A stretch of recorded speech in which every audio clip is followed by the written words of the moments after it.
povedať zajtra, čo?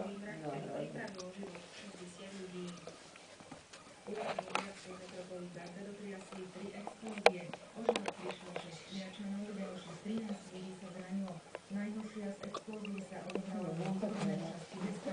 Nastražená bomba pričom zazvela autobus s civilistami. Medzi obyvateľmi ďalšie dve bomby explózia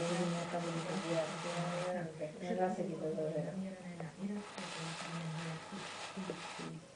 Do Spojených štátov sa z Iraku a z Afganistanu nevracajú len rakvy počiahnuté vlajkami s padlými hrdinami.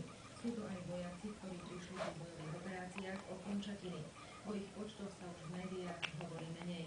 Vojoví veteráni sa vydali na sociálnu prácu v Spojených štátoch, aby upozornili na svoje každodenné trápenie politikov a verejnosť. Moderná vojna si vyžaduje aj moderné obete. Aj keď v Iraku a v Afganistane padlo menej vojakov ako vo Vietname, stúpa počet